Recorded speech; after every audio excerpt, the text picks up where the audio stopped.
Assalamu alaikum wa rahmatullahi wa barakatuh. Allahumma salli ala Muhammad wa ali Muhammad. Bienvenue dans l'épisode numéro 3 de la série La Voix des Ahlul Bayt. Épisode dans lequel je vais parler des vertus, en tout cas de certaines vertus, de Ali ibn Abi Talib sallallahu alayhi wa sallam. J'entends déjà les grandes remarques. Oh, mais qu'est-ce qu'il dit sallallahu alayhi wa sallam? C'est une formule qu'on utilise uniquement pour le prophète. Qu'est-ce qu'il fait? Il le compare déjà au prophète. Il le met déjà dans un statut qui est beaucoup plus élevé que ce qu'il ne mérite. Non, mes frères, non, mes sœurs. C'est une formule qui est permise pour les Ahlul Bayt alayhum salam. Et vous pouvez d'ailleurs visionner ou revisionner la vidéo qui l'explique en cliquant sur ce lien. Alors, Ali salawatullah wa salamun alayh est né plus ou moins vers l'année 600, soit 30 années après le prophète sallallahu alayhi wa alayh. L'endroit de sa naissance est bien connu de tous et je pense que cela fait partie d'une de ses qualités exceptionnelles, la première qualité donc à laquelle il a eu droit, de laquelle il a bénéficié puisqu'il est né à la Mecque et pas n'importe où puisque ce fut le premier être humain à avoir vu le jour à l'intérieur de la Kaaba. C'est plus ou moins 10 années après sa naissance, donc à l'époque de la révélation, où Ali salawatullah wa salamun alayh a embrassé l'islam. Ce fut d'ailleurs le premier homme à avoir adhéré à l'islam de Muhammad sallallahu alayhi wa alayh. Et nous pouvons le confirmer et le prouver en lisant la narration qui se trouve dans le Jami' al-Tirmidhi, le volume numéro 6, traduit par Abu Khalil de l'arabe vers l'anglais, et c'est l'édition Darus Salam. Nous pouvons trouver le hadith en question, c'est le hadith numéro 3734, où Ibn Abbas dit: Ibn Abbas said, the first to perform salat was Ali. Nous pouvons voir également un autre hadith qui parle de cela, c'est le 3735, où nous pouvons lire: A man from the Ansar narrated that Zayd ibn al-Arqam said, the first to accept Islam was Ali. Donc le premier à accepter l'islam était Ali. Et nous pouvons voir dans la suite du hadith qu'un rapporteur va contredire cette vérité. Regardez. Amr ibn Murrah said, so I mentioned that to Ibrahim al-Nakha'i, so he rejected that and said the first to accept Islam was Abu Bakr as-Siddiq. C'est un hadith qui est sahih. Ce qui s'est passé donc ici, c'est que Zayd ibn al-Arqam a dit le premier à accepter l'islam était Ali, et Amr ibn Murrah, qui est un des rapporteurs de la chaîne de cette première partie de hadith, a dit qu'il a raconté ce hadith à Ibrahim al-Nakha'i, et que Ibrahim al-Nakha'i a rejeté ses dires en disant non, le premier à accepter l'islam était Abu Bakr as-Siddiq. Ibrahim al-Nakha'i se trompe clairement sur cette affirmation puisque nous savons de manière unanime que Ali ibn Abi Talib salawatullah wa salamun alayh fut le premier à accepter l'islam. Et on peut le retrouver dans tellement de sources, malheureusement je ne les ai pas ici mais je peux vous les mentionner, comme dans par exemple Tarikh al-Tabari dans le volume numéro 2, ou Tarikh ibn Kathir dans le volume numéro 3, et même dans le Sawa'iq al-Muhriqa de Ibn Hajar al-Makki dans le chapitre numéro 9. C'est un fait, Ali alayhi salam, malgré son jeune âge, fut la première personne à avoir accepté l'islam après Khadija, bien évidemment, la première épouse du prophète sallallahu alayhi wa alayhi. Ce qui est tout à fait logique, ce qui est tout à fait normal, puisque Ali ibn Abi Talib alayhi salam a grandi à côté du prophète sallallahu alayhi wa alayhi, qui n'est autre que son cousin. Et pendant plusieurs années, ces trois personnes, donc le prophète sallallahu alayhi wa alayhi, Khadija et Ali alayhi salam, furent les trois seuls musulmans sur terre. Et Tabari confirme dans son Tarikh que Abu Bakr a embrassé l'islam alors qu'une cinquantaine de personnes l'avaient déjà précédé. Et c'est un fait historique qu'on peut trouver dans Tarikh al-Tabari, le volume numéro 2. Je n'ai malheureusement pas sous les mains, mais je vous invite à faire vos recherches là-dessus. Et vous trouverez, Inch'Allah, que Ali alayhi salam fut bien le premier à avoir embrassé l'islam. Certains me diront, oui, mais c'était encore un enfant, il avait plus ou moins 10-13 ans. Donc Ali alayhi salam était le premier enfant à avoir accepté l'islam et non le premier homme. Et d'autres qui iront un peu plus dans l'extrême pourront me dire, oui, mais l'imam Ali alayhi salam n'avait que 10 ou 13 ans à cette époque, donc il n'avait pas encore acquis la maturité nécessaire que pour accepter l'islam de manière sincère et de manière intelligente. Mais cela peut aussi être facilement contesté, puisque n'oublions pas que l'imam Ali alayhi salam a été élevé par le prophète sallallahu alayhi wa alayhi, comme mentionné ici. In this way, Ali was raised in the hands of the Prophet sallallahu alayhi wa alayhi. It was natural for Ali to accept Islam. Ce fut donc un geste naturel pour Ali ibn Abi Talib alayhi salam d'accepter l'islam, puisque c'est le prophète sallallahu alayhi wa alayhi qui l'a invité à l'accepter. Alors, réfléchissez bien à cette situation. Lorsque le prophète sallallahu alayhi wa alayhi a invité Ali alayhi salam à accepter l'islam, est-ce qu'on peut dire qu'il ne savait pas, donc que le prophète sallallahu alayhi wa alayhi ne savait pas qu'un enfant pouvait manquer de maturité pour accepter sa religion? Dire que le prophète sallallahu alayhi wa alayhi ne savait pas, c'est automatiquement dire qu'il était ignorant des conséquences de son acte, des conséquences de son invitation. Or, c'est une chose qui est impossible, puisque nous savons tous que le prophète sallallahu alayhi wa alayhi, que ce soit avant ou après avoir reçu la révélation, ne peut pas être imputé d'ignorance. Et si on dit qu'il le savait, donc si on dit que le prophète sallallahu alayhi wa alayhi savait que Ali alayhi salam était trop jeune pour accepter l'islam et que malgré ça, il l'a quand même invité à accepter l'islam, alors son geste devient totalement absurde. Et dire que le prophète sallallahu alayhi wa alayhi agit de manière absurde est un signe de mécréance ou d'hypocrisie. Donc l'un dans l'autre, le prophète sallallahu alayhi wa alayhi savait très bien ce qu'il faisait et savait pour quelle raison est-ce qu'il a invité Ali alayhi salam à devenir musulman malgré son bas âge. Il le considérait simplement comme étant digne d'accepter cette religion. Il n'est donc pas correct de dire que l'imam Ali alayhi salam a accepté l'islam de manière totalement aveugle.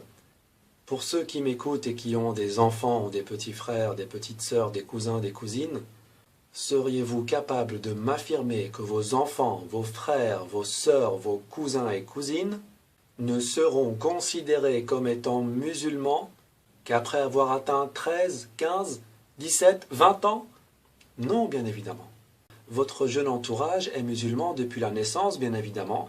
Et n'oublions pas que le prophète sallallahu alayhi wa alayhi nous a demandé d'apprendre à nos enfants à prier à un âge qui était plus jeune que l'âge de l'imam Ali alayhi salam lorsqu'il a accepté l'islam. Vos enfants doivent maîtriser la prière déjà à l'âge de 7 ans. Certains disent 5, d'autres disent 7. Et à cet âge-là, qu'est-ce que vous leur dites? Masha'Allah, mon fils, ma fille a commencé à prier, il a commencé à pratiquer la religion. Est-ce que ça veut dire qu'avant ça, il n'était pas musulman? Ou qu'il n'avait pas la maturité nécessaire que pour comprendre l'islam, que pour comprendre qu'il n'y avait qu'un seul Dieu? Ou comprendre les bases simples de l'islam? Non. Et d'où est-ce qu'ils l'apprennent? Ils l'apprennent de vous. Ils l'apprennent en premier lieu de leurs parents.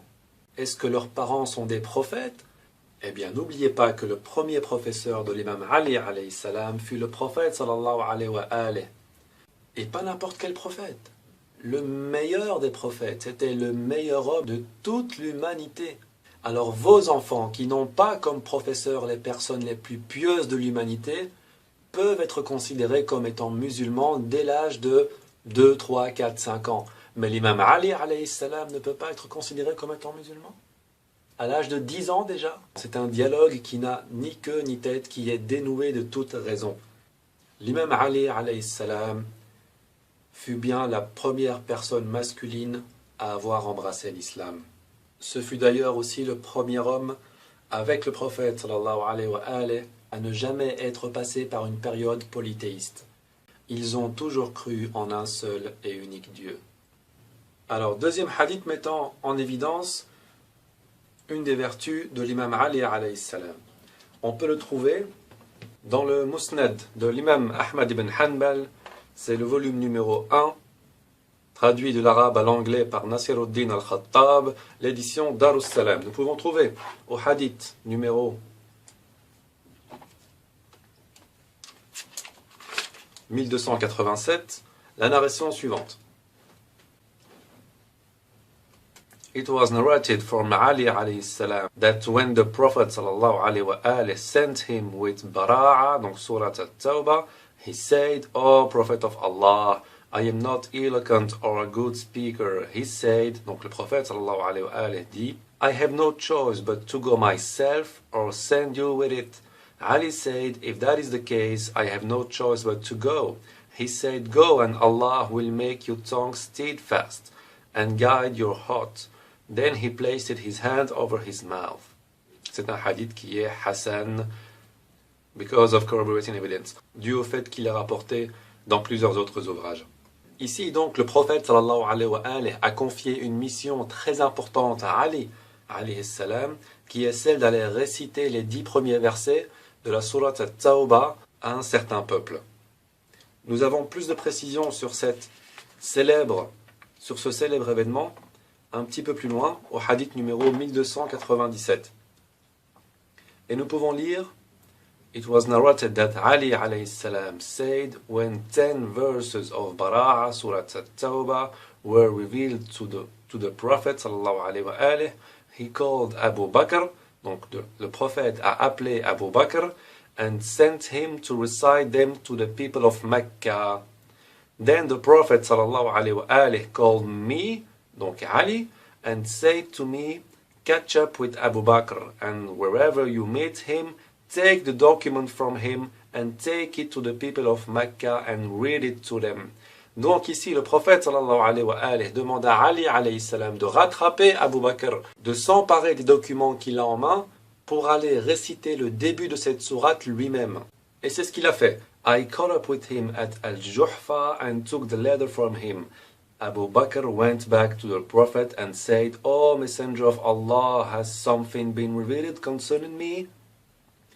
Donc ici on peut voir que l'imam Ali effectivement a rattrapé Abu Bakr comme lui avait demandé le prophète sallallahu alayhi wa alayhi, à un endroit qui s'appelle Al-Juhfa. Al-Juhfa se trouve encore à plus ou moins 900 km de la Mecque. Ça veut dire que Abu Bakr venait à peine de partir de l'endroit où il était.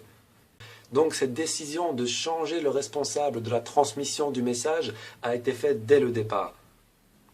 Et lorsque Abu Bakr est revenu bredouille vers le prophète sallallahu alayhi wa alayhi, il a posé une question qui était révélatrice, mais que j'aborderai dans un sujet prochain, Inch'Allah. Il lui a demandé, "Ô prophète de Dieu, est-ce que quelque chose a été révélé à propos de moi?"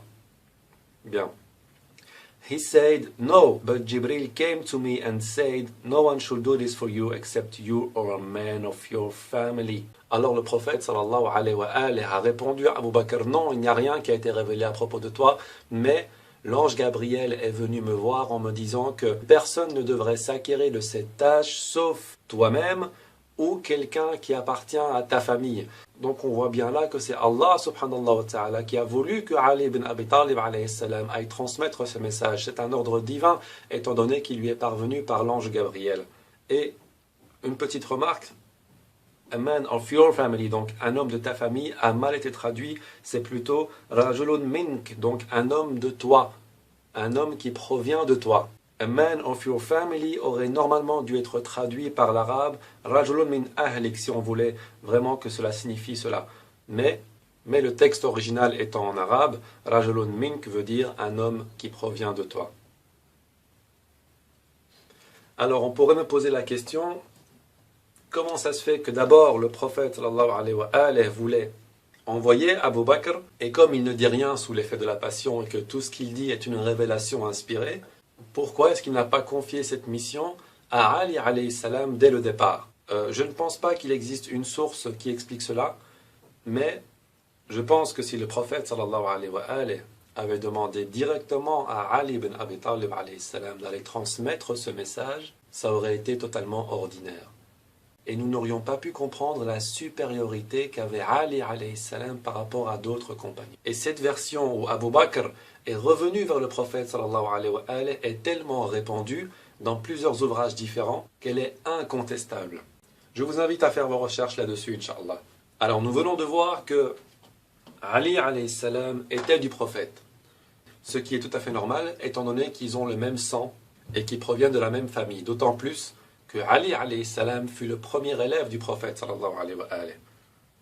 Mais ce qui est étonnant, c'est de voir que le prophète, sallallahu alayhi wa alayhi, lui aussi provient de Ali alayhi salam, ce qui les place exactement au même niveau. Comment voulez-vous que le prophète, sallallahu alayhi wa alayhi, provienne de Ali alayhi salam, alors que Ali alayhi salam ne lui a apparemment rien enseigné? Il n'est pas d'apparence supérieure au prophète, sallallahu alayhi wa alayhi.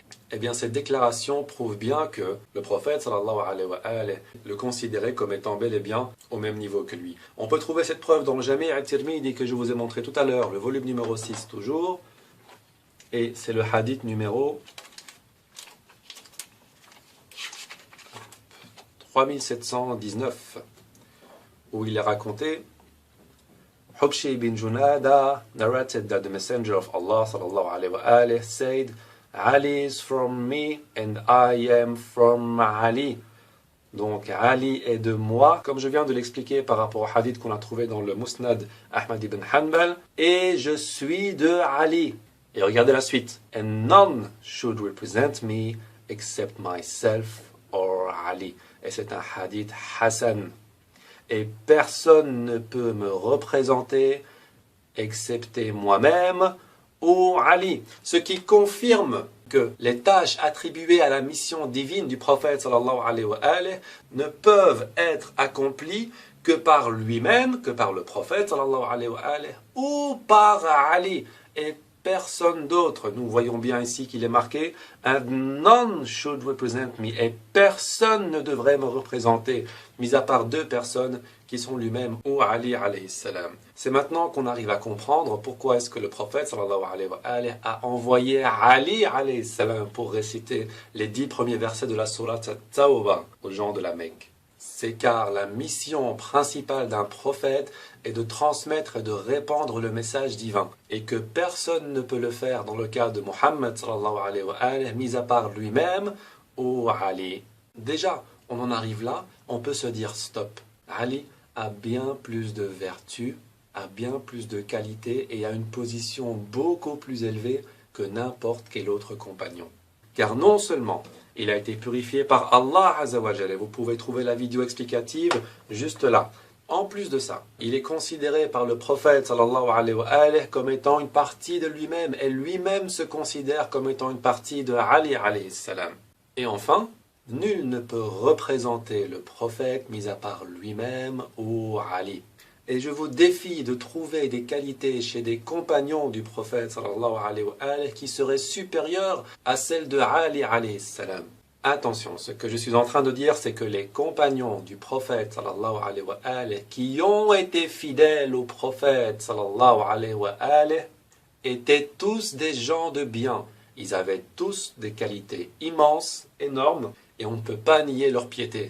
Mais leur mérite, leur qualité, leur piété ne pourra en aucun cas être comparée à celle de Ali ibn Abi Talib alayhi salam, car cette dernière sera toujours supérieure.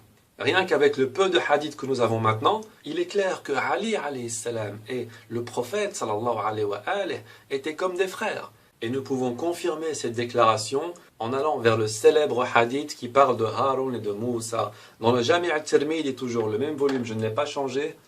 Nous pouvons aller au hadith numéro 3731, où nous pouvons lire Jabir bin Abdullah narrated that the Prophet sallallahu alayhi wa alayhi said to Ali, You are to me in the position that Harun was to Musa, except that there is no prophet after me. Et c'est un hadith sahih. Tu es par rapport à moi dans la même position qu'a été Harun pour Moussa, à l'exception qu'il n'y aura pas de prophète après moi. C'est un hadith qui est répandu dans d'autres ouvrages évidemment, comme dans le Sahih Muslim, le tome numéro 5, l'édition Al-Hadith, le hadith numéro 6220. Regardez bien, ce hadith est très important. Il va également servir pour démontrer un autre fait plus tard, Inch'Allah. Regardez, écoutez bien, très important. Muawiyah ibn Abi Sufyan, qui avait donné un ordre à Sa'd, demanda